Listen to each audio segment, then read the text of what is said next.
Good morning, Rich. I'm Jesse Walters. And I'm Tamara Michael, and this is Richmond Early College News. To start off this week's announcements, I want to thank everyone that came out to the Halloween party last Friday, and we want to thank everyone for supporting the SGA, and we will have a video up from that soon, so keep an eye out for that. There will be a blood drive tomorrow at the Cole Auditorium from 9 a.m. to 1:30, so please check your RCC email for a message from Mr. Garner with all of the details. And the next Junior Civic-10s meeting will be this Friday in Miscellaneous Room during seminar.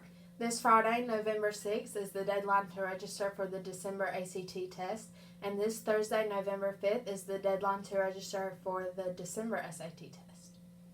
And if you go to our school's website at richmond.k12.nc.us/REC and look under student information, you can find out more about scholarships, college deadlines, and other testing deadlines. Now we have a few college application deadlines for UNC Asheville on November 25th and February 15th.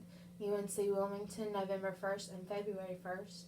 Western Carolina University, November 15th and February 1st.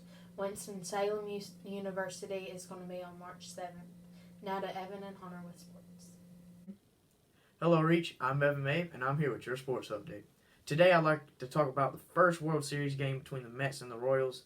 I gave you the list of games the other day, and I kind of talked about the wild card games. But with the Mets losing, I was kind of sad.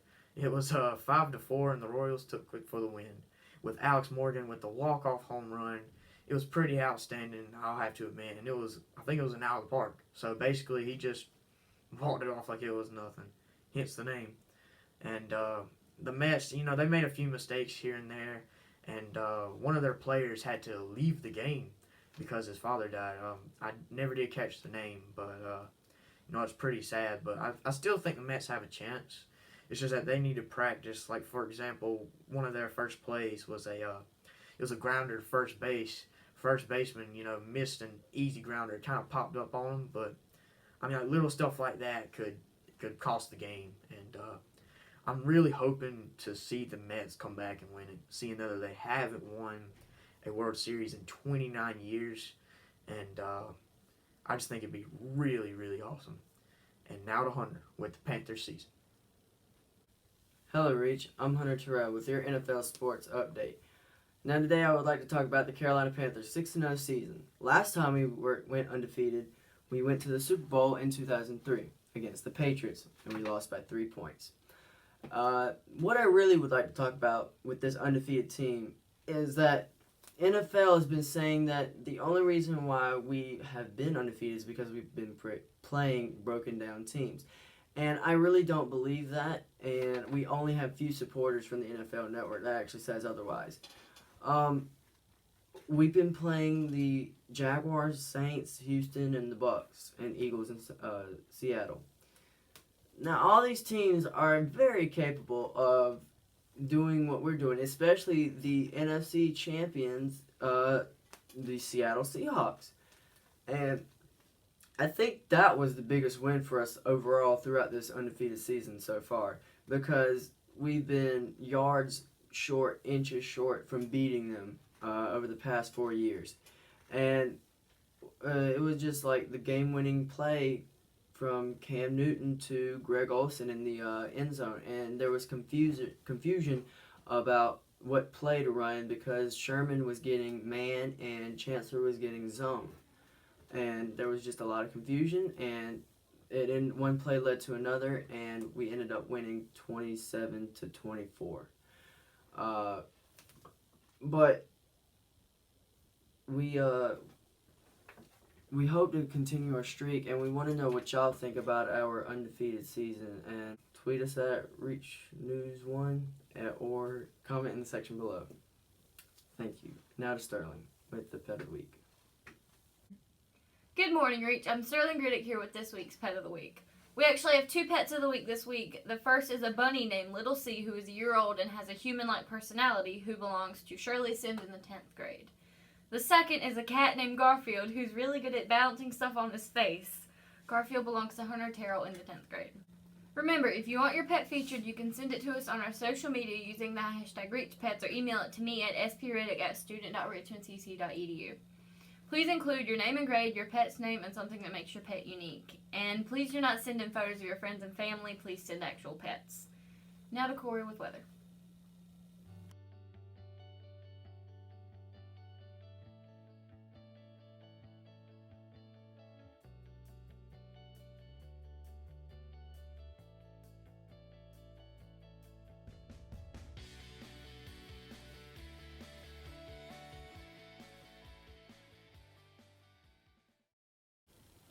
Good morning, Reach. I'm April with this week's Around the World News.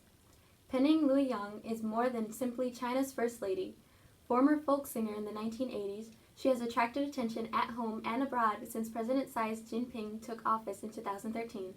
She has been playing a major role in sharing Chinese culture with the world, contributed major efforts to combat the spread of HIV and AIDS in her country as well as the stigma that surrounds the disease. On September 28, she also visited the Juilliard School, where she watched students perform and coached a soprano in singing a Chinese folk song. This is not the first time Mrs. Peng has introduced Chinese culture to foreigners.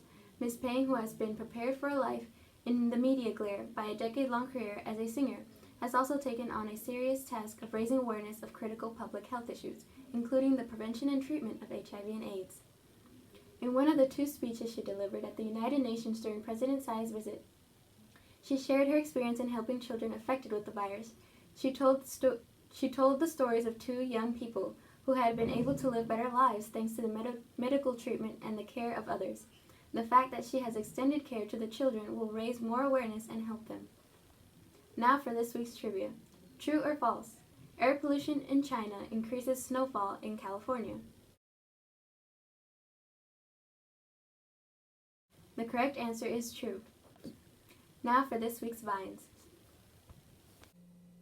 And this week we'll be doing the top 10 Vines of the week instead of 6. So here are the top 10 Vines of the week.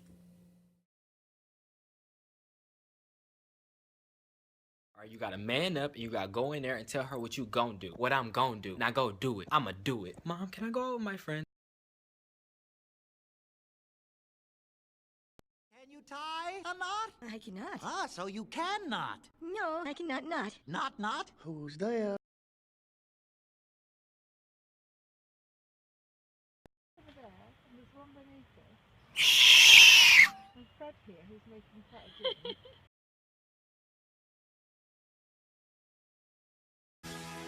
China. Bing, bing, bing, bong. Bing, bing, bing, bing, bong.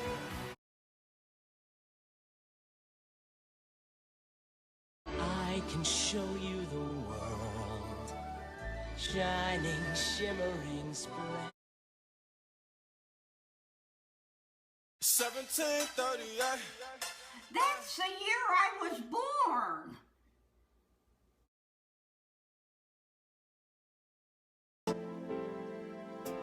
Hello.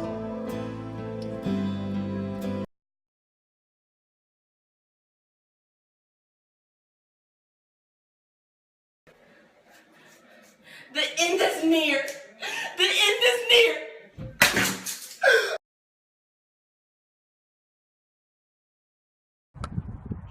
이거 안 들어갔다. 안 들어갔다.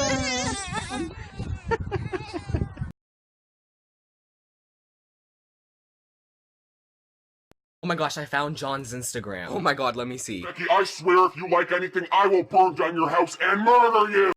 And that's all for this week's Vines, and that's all for this week's news. If you missed any of those announcements or any of those important dates, you can check out our Facebook page or any of our social media accounts. I'm Jessie Walters. And I'm Tamara Michael. And this is Reach News, reaching out to you.